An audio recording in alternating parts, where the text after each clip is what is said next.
This is The Discourse with Dr. Ken. Hello out there. This is The Discourse with Dr. Ken. I need to start by saying good afternoon. What a Sunday it is. Very bright. Weather is clement today. And like I promised, I brought you a heavyweight as usual for today's Discourse. By the way, I should start by saying Eku Sunday, isn't it? Because that is relevant to today and the lingua of my guest today. I was in church today, and the sermon was around mentorship. Mentor and mentorship. In fact, I like to call it spiritual director, the role of spiritual director, because a lot of young people need that these days. Can you imagine what happened during the week? Somebody taking her life. I think we've gotten to a stage where this phenomenon called mentorship is fast disappearing. And therefore, there's a lot of pressure on our young people. And this program is part of that we put together to actually bring that to the table. If you go back to John the Baptist and the uncommon, what comes to mind is uncommon and courageous man. John the Baptist, book of Ecclesiastes, which says everything has its own season. If you understand that, you begin to understand the difference between knowing and understanding. So, again, this probably is a topic I will need to take down the line, the issue of mentorship mentor and mentorship, because today, anyway, we are going to discuss with brand. And people have asked me, this discourse, what exactly do you have in mind? How would you describe it in one word? I said to them, you cannot describe the discourse in one word. The discourse is a product of great imagination. It is a premium radio show created, in fact, to be a knowledge supermarket. The discourse delivers knowledge, insight, and wisdom. It steers conversations in the critical areas of economy, leadership, governance, business, tech, culture, and life, etc. So that is what it is, and that's what we are bringing you a part of it today, because we bring the premium of guests to you, irrespective of the topic of the day. When I come back, I introduce my guest, fantastic guest. I managed to drag him to the station today, irrespective of his very, very, very, very, very, very busy schedule. So I'll introduce my guest today, take a bit of his profile, because reading the whole of it may take 2 minutes. So I'll try to abridge it as much as possible. Please hang in there. When I come back, we go in straight to the discourse. Eku Sunday. This is The Discourse with Dr. Ken. Great. On the discourse today, my special guest is no other than Yomi Badejo-Okusanya. Yomi, you're welcome. Thank you, Ken, for having me. Fantastic. I have to especially thank you again and again, because I am aware that schedule was quite tight, but I managed to dislodge you, and I'll make it very short and concise, but within the 50 minutes that is available to us. Let me take the profile of YBO, like we call him. Yomi Badejo-Okusanya is lead partner, CMC Connect, LLP, a perception consulting agency, and I lay emphasis on that, perception consulting agency. YBO is a renowned veteran in marketing communications with over 30 years to his credit. He's a leading public relations practitioner in Nigeria, and with experience in the areas of government relations and legislative affairs, perception management, marketing, advertising, and crisis communication. Yomi Badejo-Okusanya is a fellow of the Nigerian Institute of Public Relations, NIPR. YBO has been bagged with several awards in his professional career, including the prestigious PR Golden Eagle Award. A veteran indeed in the field of public relations, YBO is passionate about Africa and her role in the global PR practice. He is happily married.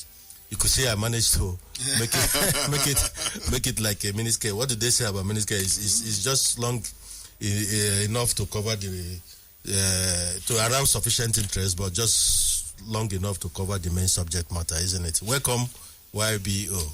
How are you today? Very well, thank you. Very well, and thank you once again for having me on the program. In the introduction, you said we're an agency. We try to say we are not an agency. Okay. we want to see ourselves more like a consulting firm. In fact, you're a business advisor. Yeah, because we realize that what an agency does, like a post office, it's a middleman, you move something from one point to the other. Yes. But on the other hand, if you're a consulting firm, you provide solutions. Yes. So we would rather see ourselves as a solutions provider in Fantastic. the area of perception. I stay with you on that because anyway, you would know how many years I've spent in the career. All my career, I've always never liked the word agency. No, because it undermines what we do. Yes, it's a downstream conversation. That's right. Exactly. When we're operating upstream. Yes, so I get that. But today we are going to discuss perception engineering, PR. Especially, we can now all see how important it is, especially in governance. You see, if it is government, the target is the customer, and the customer in this case for government is the populace, people. Now, if it is a business, then it's consumer, and you have to understand that consumer. So, the more you understand that consumer and the pain points around the consumer, the better you can lead and the better you can reach those. So, that's why this topic is so important. So, if you're out there, please, you have an opportunity because this is a masterclass that is coming. You can reach us on 090-921-72973. I take it again, 090-921-72973. Do we go into it, YPO, straight away? Yes, please. Fantastic. So, like I promised, we're going to talk about PR, we're going to talk about perception engineering, we're going to talk about reputation management.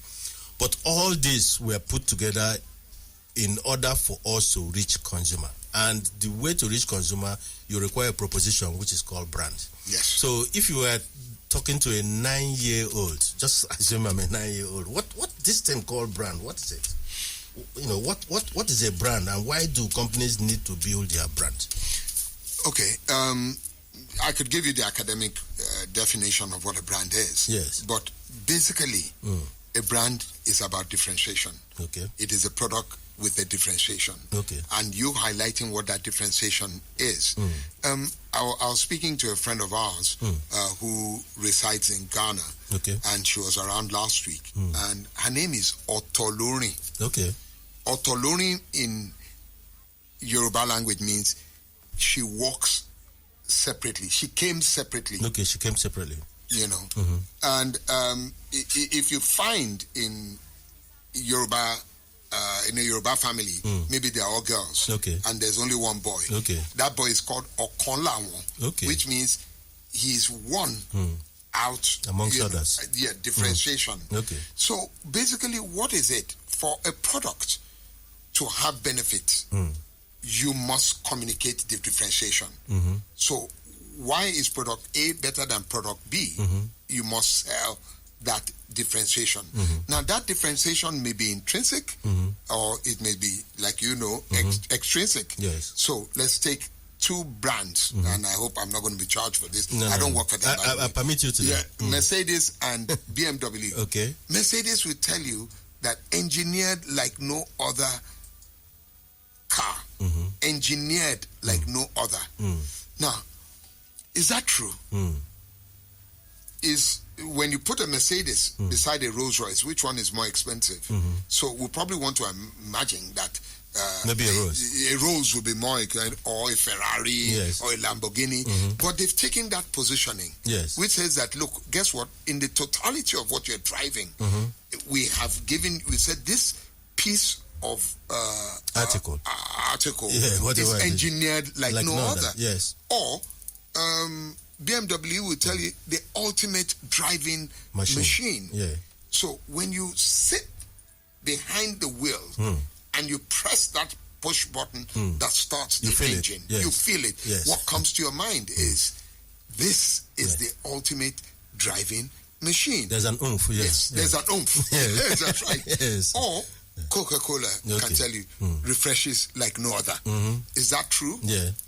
Question mark. Okay. Because some people don't drink Coca-Cola. It may be true, but it may be absolute. Yeah, that's what I'm saying. It's not absolute. Yes. Yeah. Some people don't drink Coca-Cola. Yes. And even if you drink Coca-Cola, a lot of time, some of us that are hung up on a particular brand, sometimes you just want to drink water. You may even have that brand and you can take 2 or 3.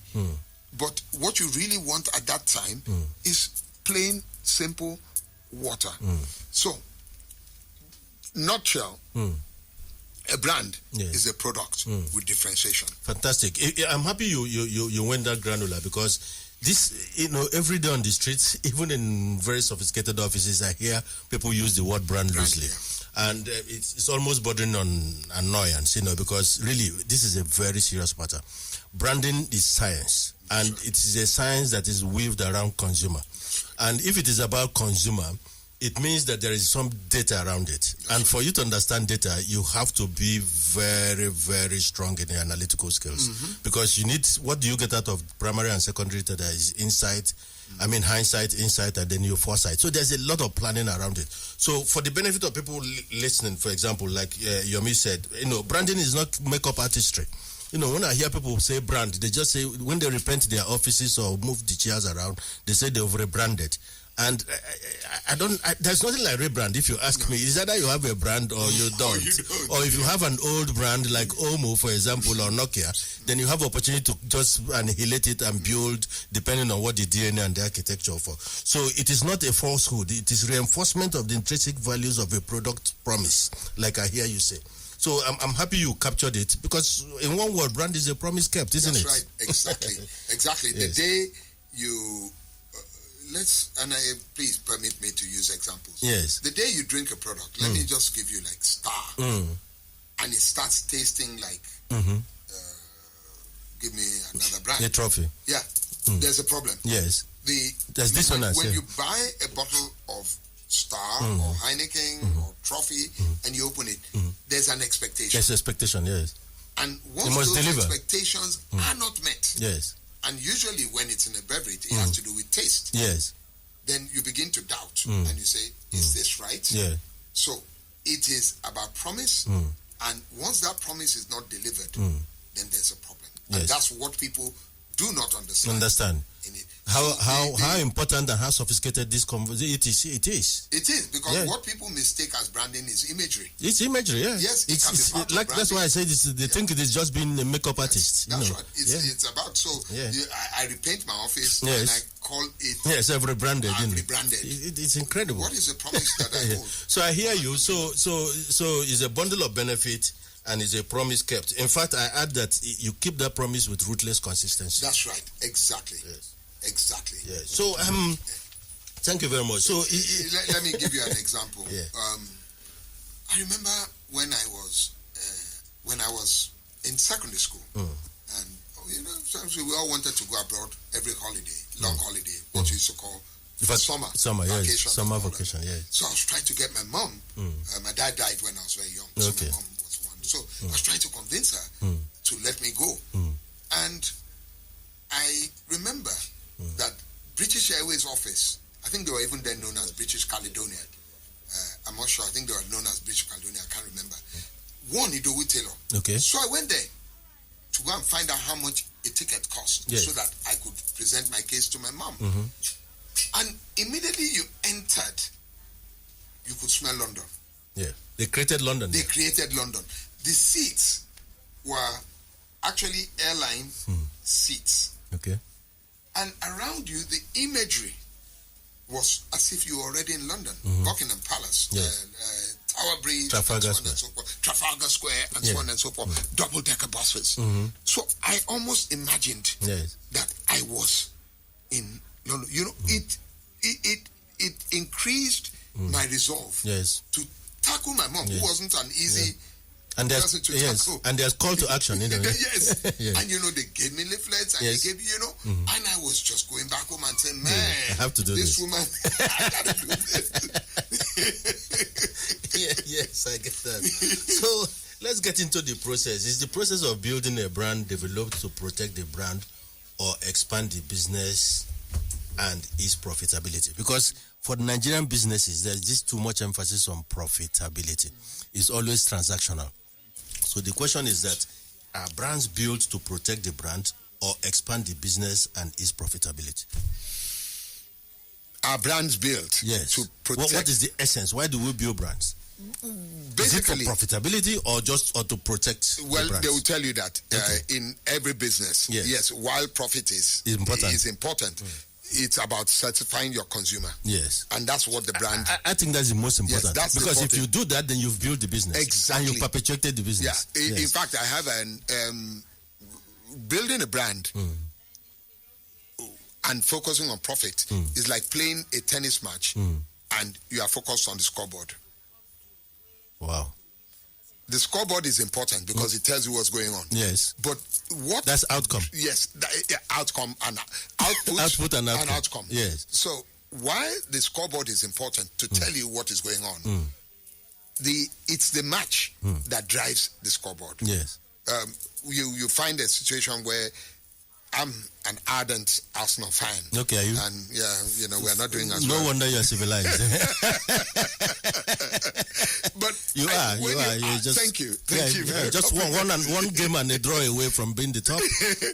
But look at what he says when you talk to our coach. He says, "Look, I'm not looking at the table now. Yes, I'm focusing on the match. Yes, because if I win the match, I can affect the table. Yes. So when you're focused on profit without building your brand." Eventually, you're going to lose your consumers because it's your consumers that can help you build the brand. You need to connect with the consumers. You need to know what they want. You need to know how they want it, when they want it. I agree with you. Listeners, you can see it's hotting up. You can reach us on 090-921-72973. I take that again, 090-921-72973. Then if you decide on Twitter, is at Classic FM 973, at Classic FM 973. Now, YBO, I hear what you say and it's important. I'm happy you emphasize on that. What it means is that companies and organizations live or die on the strength of their brands. Exactly. Yeah. Exactly. Yeah. And you know how much people pay. Yeah. To keep the brand going. Yeah. It's everything. Yeah, it's everything. It's all to them. I mean, you find that a lot of the brands, even if they stop advertising today, they'll still be in the business. Yes. But because they know that they need to be ahead, they need to remind the consumer, I beg your pardon, and more importantly, the wants of the consumers keep on changing on a daily basis. Yes. So the brand itself must keep up with the changing habits of the consumer. Contemporary relevance. Yes, contemporary relevance. If you're not there, then it doesn't work. Yes. So you cannot build. I have a Mercedes-Benz 250 1968. Okay. Model. Model. Okay. So that makes it this year. It's 50. Did you say 68 or 78? 68. 68. 1968. Wow. So, when I drive it, I'm driving it as a classic. Yes. Compared to my normal cars, because the things that are in my normal cars, I take them for granted. So, for instance, I didn't know it's only driving that car now that I realize that I turn my back when I'm reversing. Yes. Because in the modern day car, you have a camera. There's a camera. Yeah. There's an alert. Sensor. The two windows are wide enough. My windows are small. Yes. So they are changing things. In the modern day cars that I have, there's climate control, 4 compartments, different, the driver, person in front, left back, right back, and they're different. But here, you find a situation that one air conditioner and one vent is trying to catch everybody. Yes. So what am I saying? Things have moved. Yes. From 1968, you know, in those days, in Yoruba land, we used to call those cars Messi Oloye. Okay. What does Messi Oloye mean? Mercedes for a big man. For the big man, yes. A chief man. When the car comes out, you see people shouting Messi Oloye. Yes. Come on, it's not the same anymore. The petrol consumption is different. It runs a carburetor instead of an injector, and so on and so forth. So the consumer wants change. And even when you change the model from between 2020 to 2024, things have changed. Oh, fantastic. We should go on break now. When we come back, but before I go on break, if you notice that we don't quite we've not accepted any major sponsor on the discourse because we thought it's a heavy lifting conversation here. We thought it's a big proposition. So there have been plethora of proposals, and we decided that no, we'll decide by end of January which one we're going to, because there must be a fit. Talking about brands, there must be a fit, and it has to be proper, and it must be heavy lifting, and you cannot approach the discourse with hygiene budget. So we're looking at that. We promise you that in another 10 days or thereabouts, we'll make up our mind and decide on one. So we're going to break now. When we come back, we'll continue with the discourse. What a wonderful afternoon and discussion we're having. Please, in there. This is The Discourse with Dr. Ken. Fantastic. YBO, I'm going right in now into the area I know that resonates big time with you, and which is perception.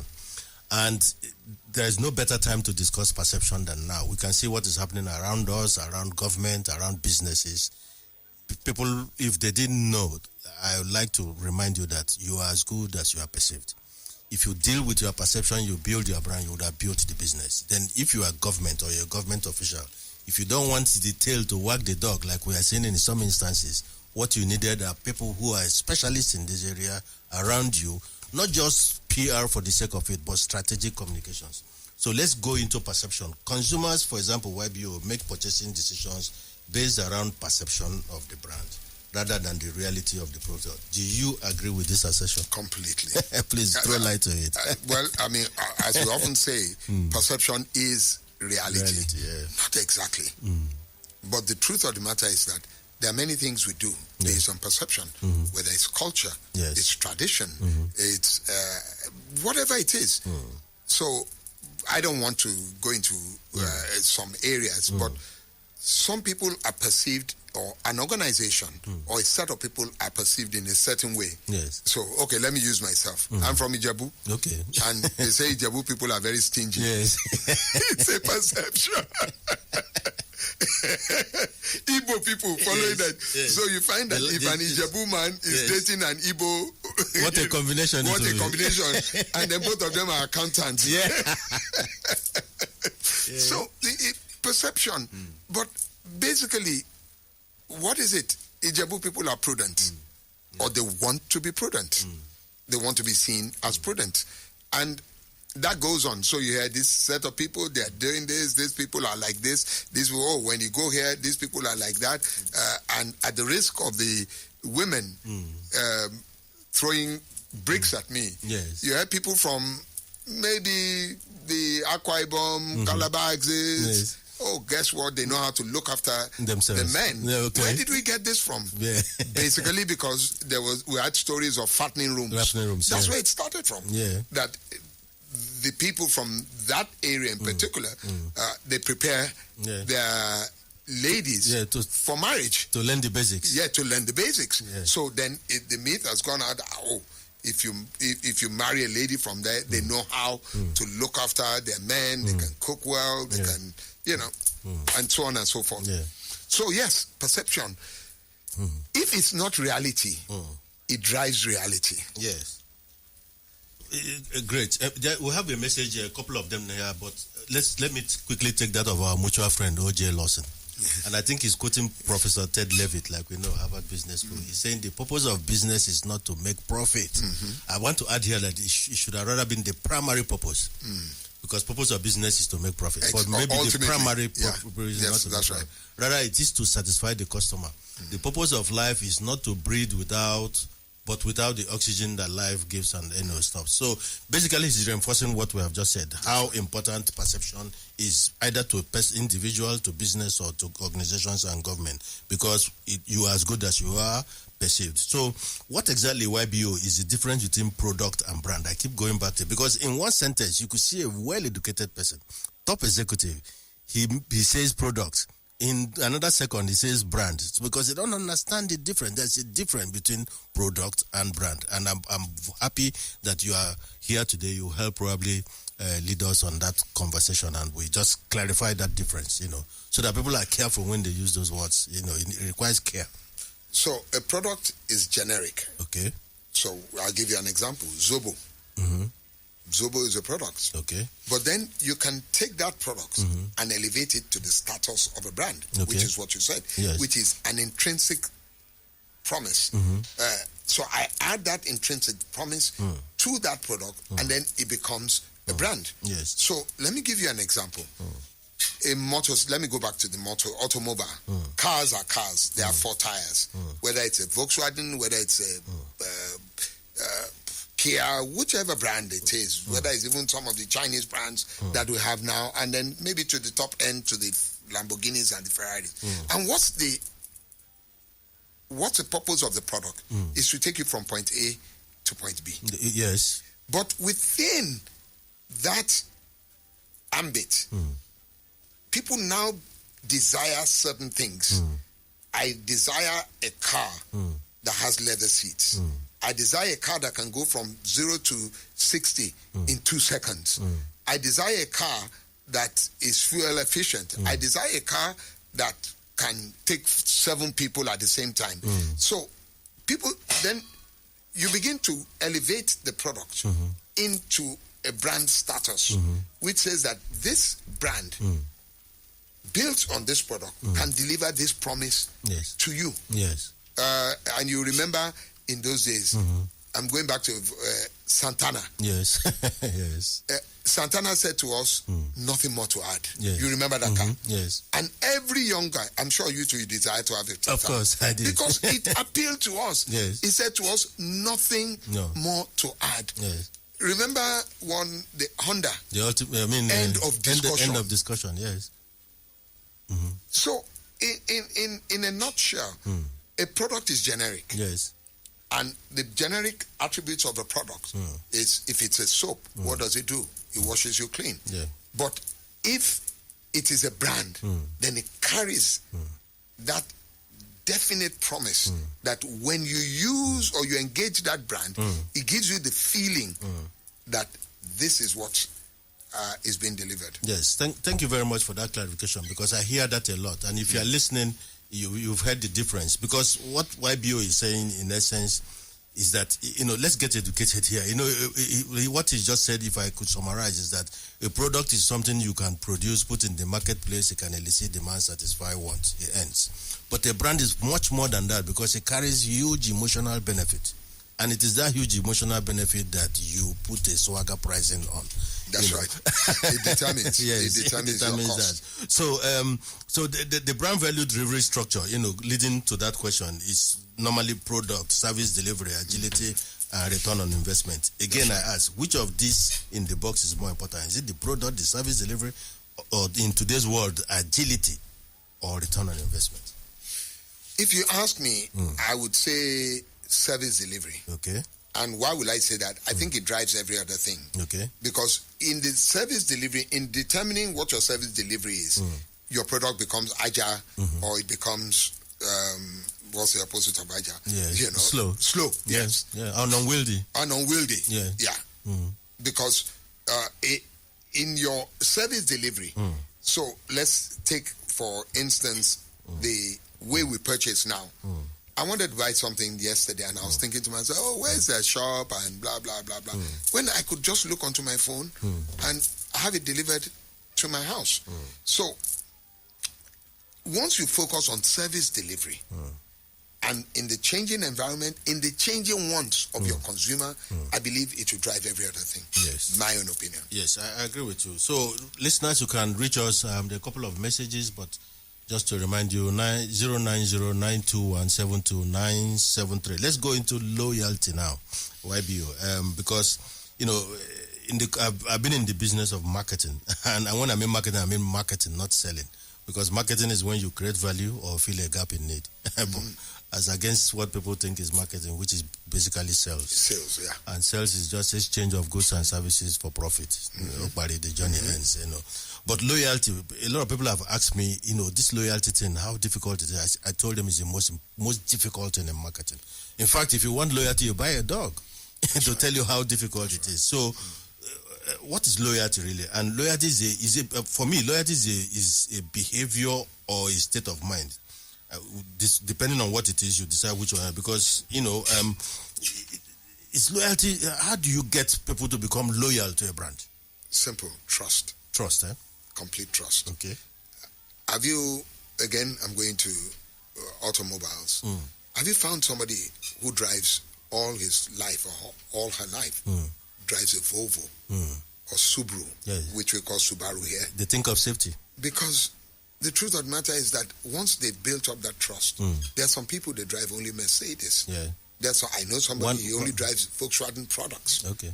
Because once that trust has been built, it generates loyalty. And that's what makes for repeat Purchases, business, yes. repeat purchases.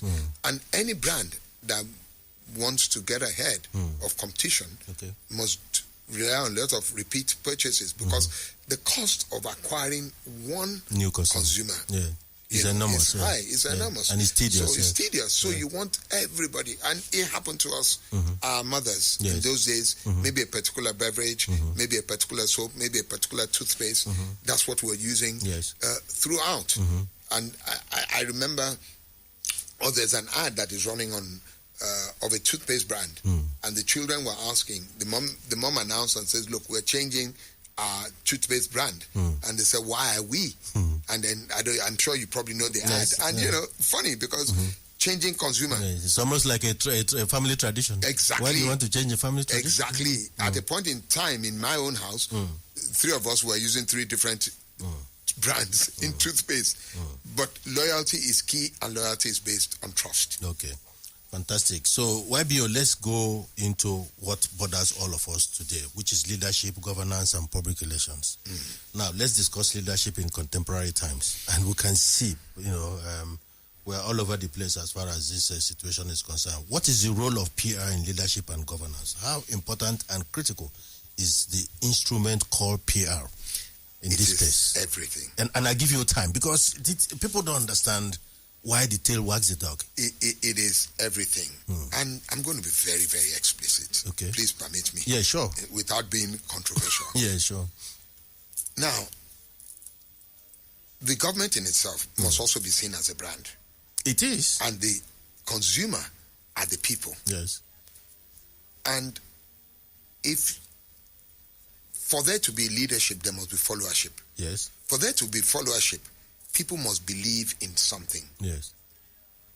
And the absence of leadership does not mean there's not somebody at the helm. Yes. But that person is not communicating adequately to be able to build trust, to build belief in where he or she is taking the people. So. And that is why you have divergent views. Dishonest. That's why you have insecurity. Yes. That's why you have restlessness. Restlessness. Yes. And so on and so forth. Because the people really... There's no buy-in. Yeah. There's no buy-in. They don't know where they're going. What I know is the Bible, and I can know. Yes. Remember, when God called Moses, he told him, this is where I am taking you. I'm going to take you to a land, blah, blah, blah, blah, blah. And it is that thing that Moses, it was so important to God that he says, you go and tell Pharaoh, and you go and tell my people.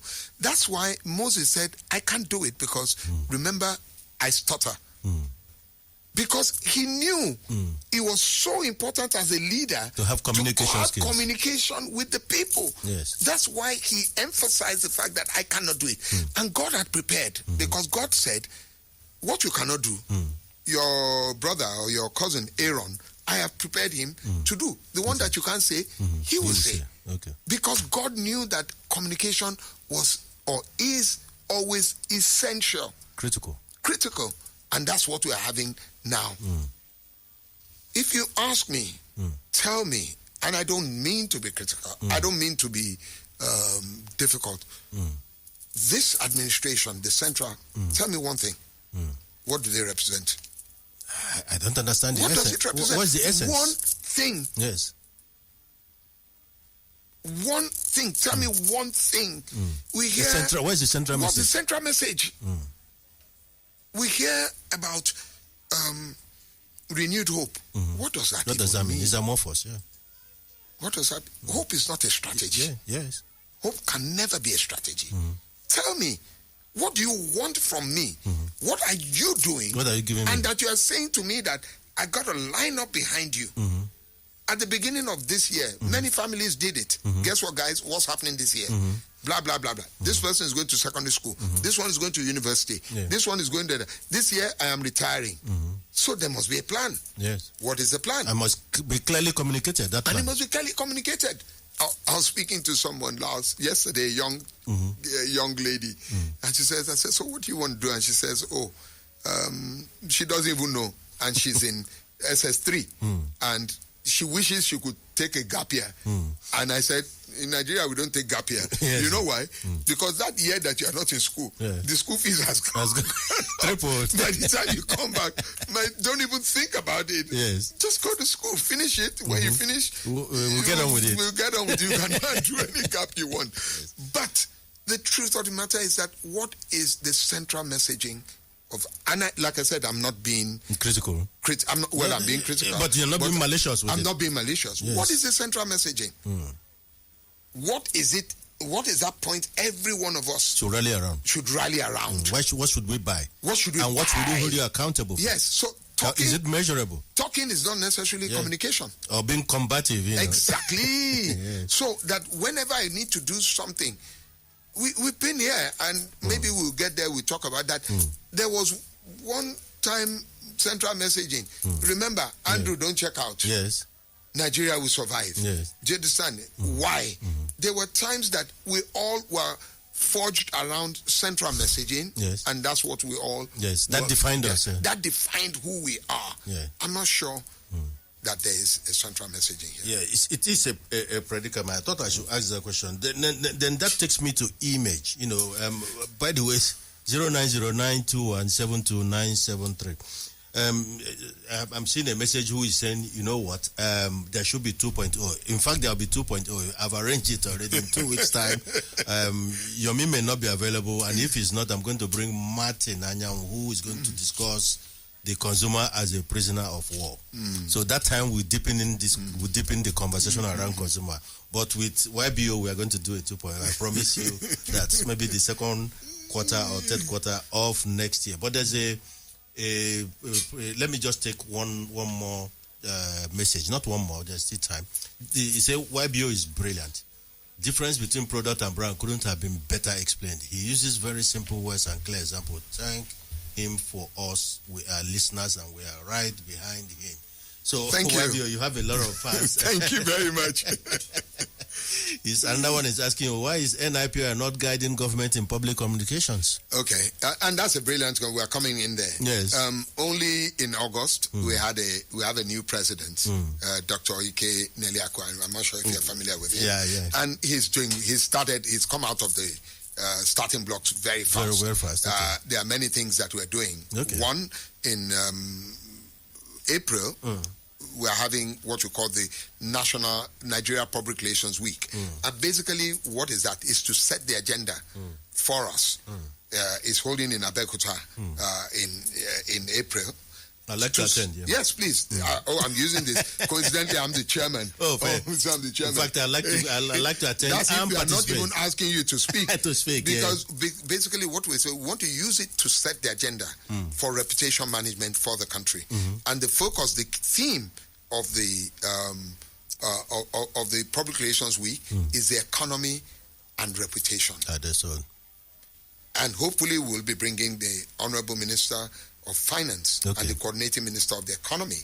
And we're going to sit him with some other ministers, some other state or government officials, with practitioners in reputation.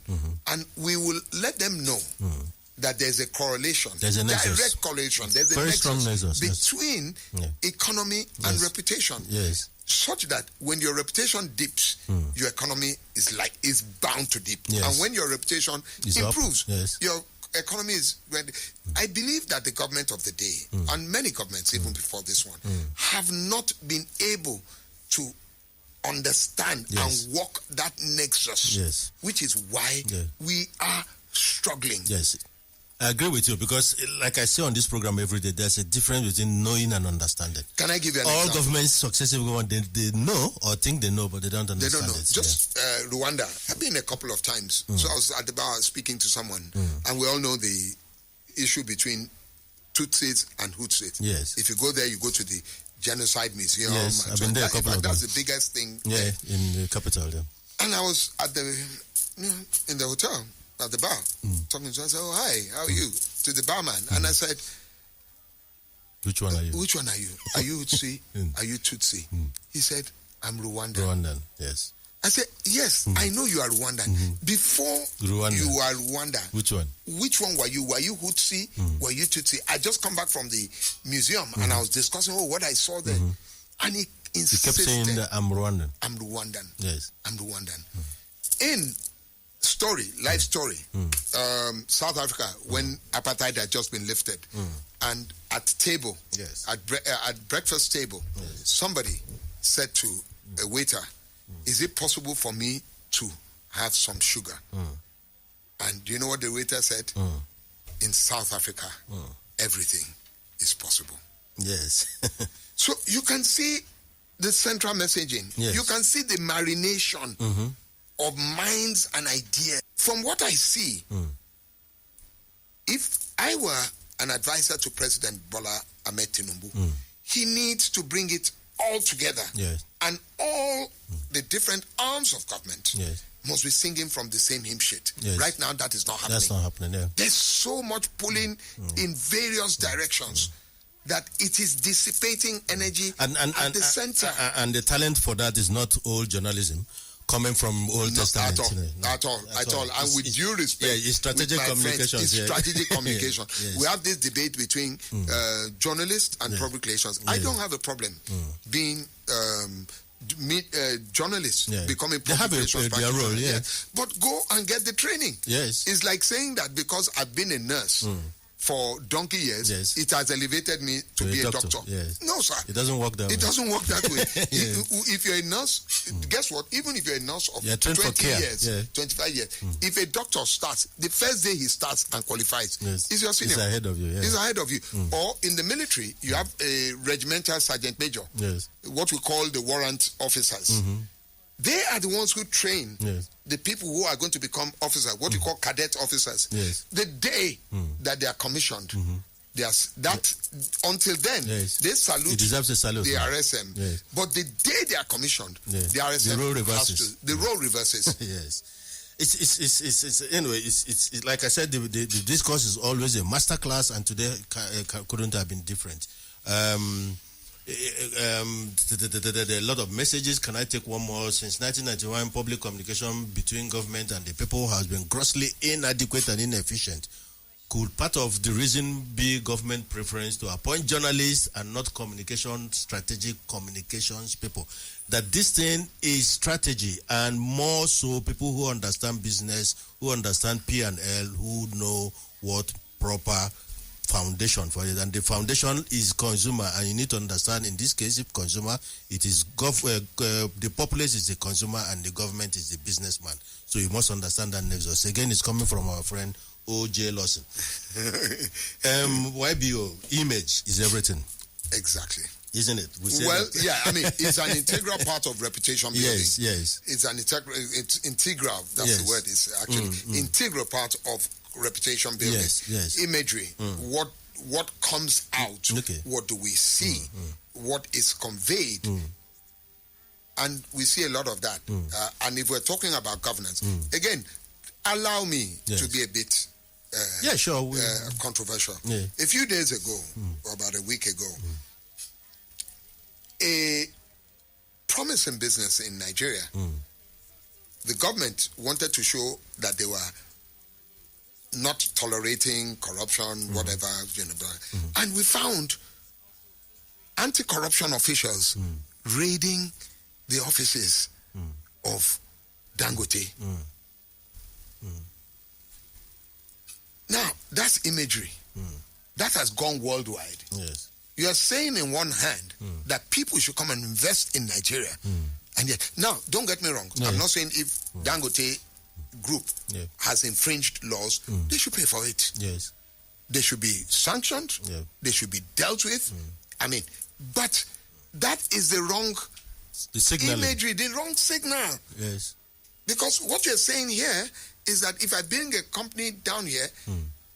It can be trampled upon. It can be trampled upon. Based on anything. And I don't have any right. Yeah. Based on whatever it is. Yeah. In the UK or in other climes, look at Trump was reputed to have done something wrong. January 6th, for almost 4 years next year. And they're still on investigating. The conversation is ongoing.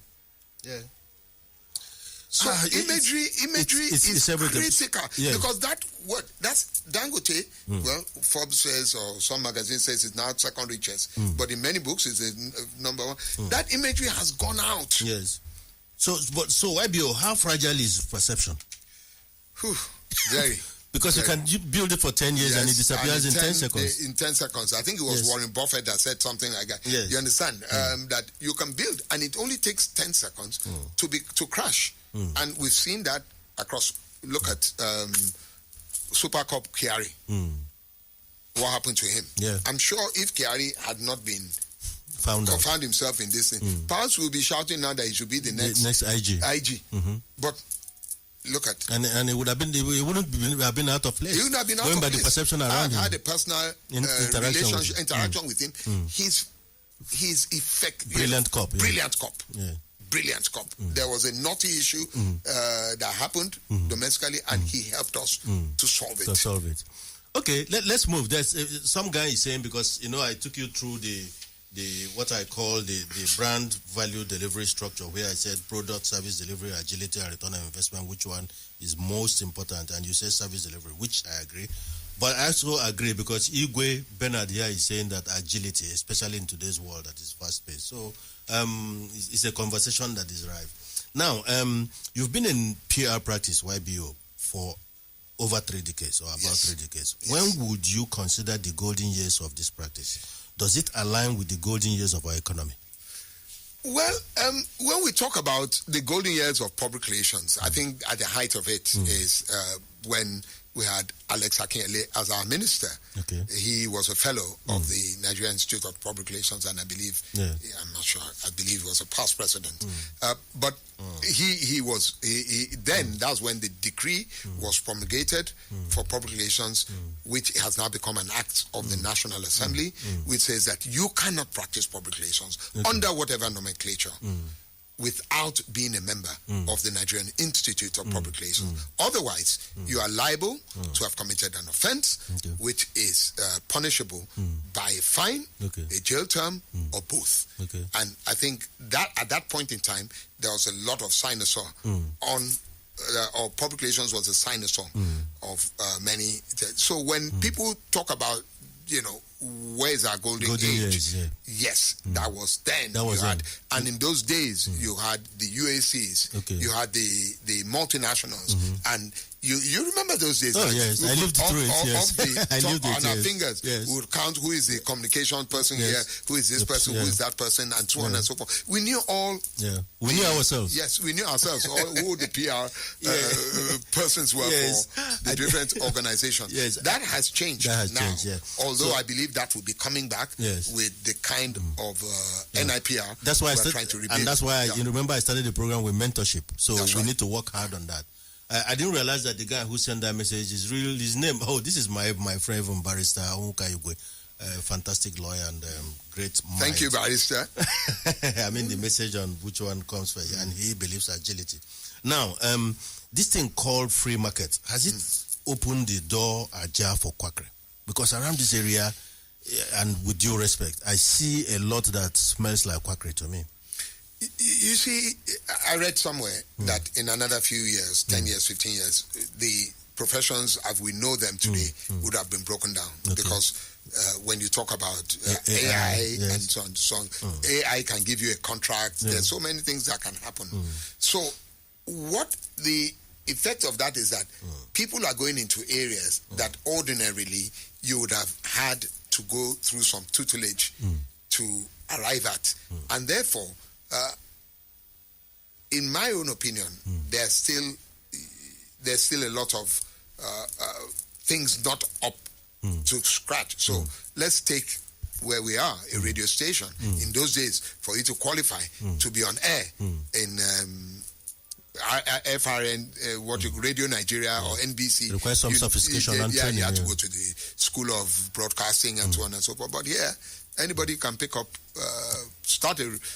or get on the air, say, oh, I'm an on-air personality. I was listening to a radio station talking about, I think it was health issues, not this station. I'm glad I'm not at this station. And the program is on a Saturday evening, and those of them will, and I was appalled. Whoa. It had to do with it. And what, as a presenter, you're supposed to do is that you're supposed to give the facts. Yes.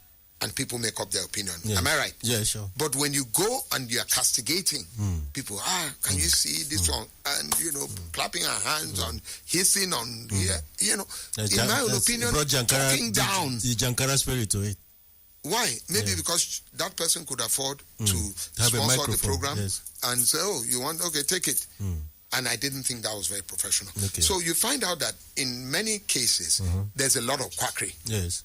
Because the entry barrier has been significantly lowered. They've deregulated that sector, isn't it? And it happens to us in public relations, and that's what we are trying to tighten up with the NIPL. Yes, thank you. As we wind down, YBO, you are going to give us, we listeners and myself, your preferred Nigerian or African proverb, and of course the song for the week. But before I let you go, one last question, and I think this is the most important. You see, leaders aren't delivered overnight. They can't be made in a microwave. The question I ask is, where have all the leaders in Nigeria gone? What can be of narrative? I mean, what kind of narrative will begin to shape the conversation around Renaissance, around leadership? What has happened?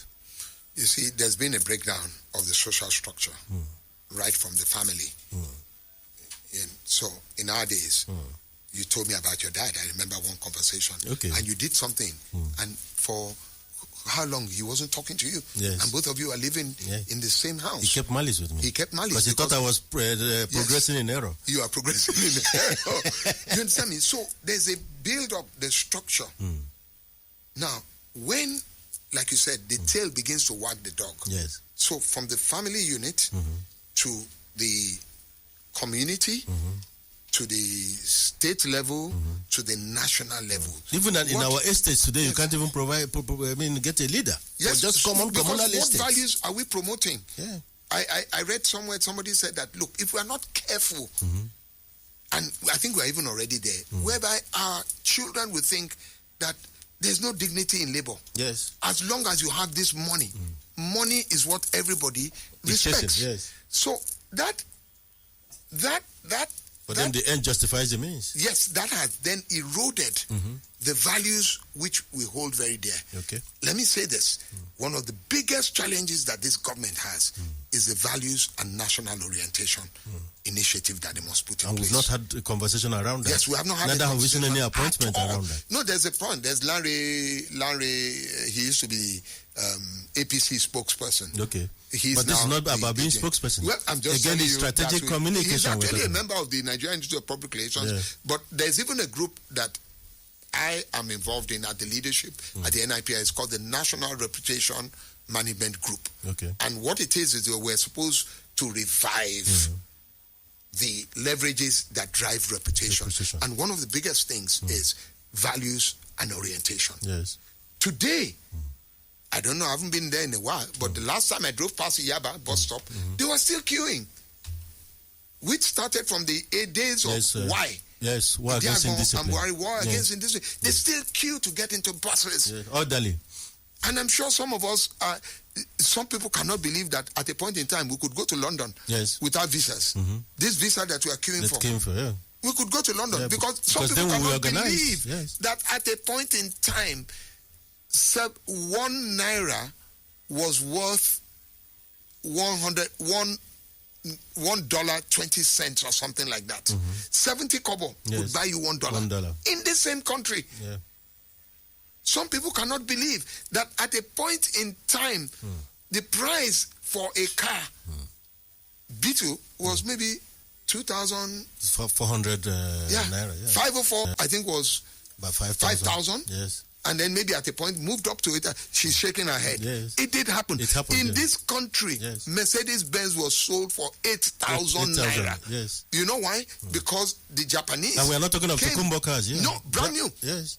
Brand new. Do you know the onslaught came? I was dealing with a mechanic, and it's for my Mercedes again, and he says, "Do you know what the problem is now? In those days, we could fabricate parts. You could actually build a car from scrap, just putting it together. But do you know what we do today? The water pump is not coming, not working. We go away. We go to Ladipo and we buy another water pump. In those days, they will manufacture, they will break it down. I had a car. The panel had an accident with the car, and the panel was reshaped. Mangled, yeah. They reshaped the panel and put it back. They made doors. So you see, all in Nigeria. All in Nigeria. So there's no longer dignity in labor. Okay. And I think that is what the leadership has been communicating, so to speak. So anybody does anything now. Oh, fantastic. Well, like I promised listeners, there will be a 2.0. What an explosive topic we've had today. The importance of perception engineering in governance and in business. There will be a 2.0. I will have a sit down with YBO, Yomi Badejo-Okusanya, to decide what date we are going to pick for that during the course of the year. Like I said, in 2 weeks' time, we are going to deal with the consumer as prisoner of war. And very interesting topic. Then lastly, before he gives us his proverb and song for the year, on the 23rd of January, being a Tuesday, we are taking the discourse live to Civic Center. What an explosive. 2 ministers, the best brains in different sectors, including tech, economy, finance, culture, creative economy, and agriculture. 23rd of January 2024, Civic Center. Have you booked your space? If not, please hurry. And if you've not, don't worry, you'll key into it because we'll give you the levers to connect. Thank you very much, YBO. Always a pleasure. Please give us your proverb for the week and song for the week. Coincidentally, my proverb, my favorite proverb, and everybody knows it in my office. Yes. It has to do with something branding. Okay. Ajanoku koja mori nkan firi, tabaririn kakpe aririn. Okay. What does that mean? An elephant is not a fleeting sight. Okay. When you see one, you will know that you have seen one. Fantastic. So I say to them, I want to be an elephant. If a rat ran across the room, and I say, "What's that?" If it's cockroach rat, I say, "What's that?" Yes. You can never say that of an elephant. Of an elephant. An elephant you will see. That's my proverb. Fantastic. Thank you very much. What a proverb, and I hope you listeners have committed that to memory. So your music for the week. Okay, my music for the week. I sat in this same music chair track, yes. when Shola Mogaji asked me once. I think it was Shola, I believe. I can't remember if it was Shola. And it still remains the same. King Sunny Ade. Okay. Oluwa lo pe mi. Okay. Let them say. Let them say. Yes. That's my favorite music of all time. Let them say. And it's important because it's close to what you do for a living. That is telling. Because if you don't tell, you don't sell. Yeah, that's right. And then it says, "This is who I am. God called me." Yes. You know. Yes. I hope the producer is able to find that. And you know that. Yes. Well, she's in my opinion, I think that's if you ask me, that's the best. Sunny Ade's best production. Fantastic. Thank you very much again, Thank you, Ken. It's always a pleasure. And thank you, listeners, and have a fantastic week ahead of you. Bye. And that's it on The Discourse with Dr. Ken.